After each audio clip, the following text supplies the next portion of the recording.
C'est toujours le même nerf de la guerre en Île-de-France. Les transports restent l'une des préoccupations majeures des habitants. Dans les zones rurales, plus qu'ailleurs, l'accès aux mobilités est limité. Pour la majorité présidentielle et ses têtes de liste yvelinoises, l'urgence se trouve dans l'offre de nouveaux services.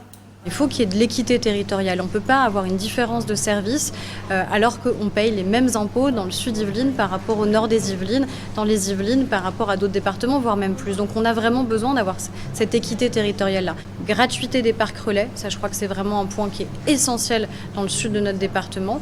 Et aussi des services qui soient sécurisés, qui soient propres, qui soient beaux, qui donnent envie en fait tout simplement aux usagers de venir.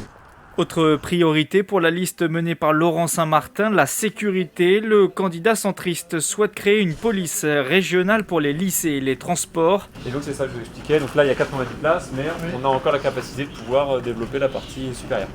À proximité de la gare de Saint-Rémy-les-Chevreux, ce parking à vélo fermé est protégé des infractions. Nous avons subi depuis le début du confinement et même avant cela un certain nombre d'actes d'incivilité, de cambriolage. Grâce à la mobilisation des forces de l'ordre et de la gendarmerie des Yvelines, nous avons pu faire reculer cette délinquance qui empoisonnait le quotidien des commerçants de Saint-Rémy.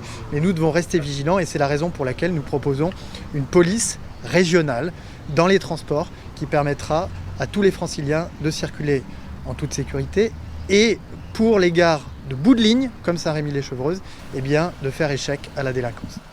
Transport en commun, vélo, mais aussi voiture, la République en marche et ses alliés en Île-de-France veulent augmenter les aides pour l'achat de véhicules électriques.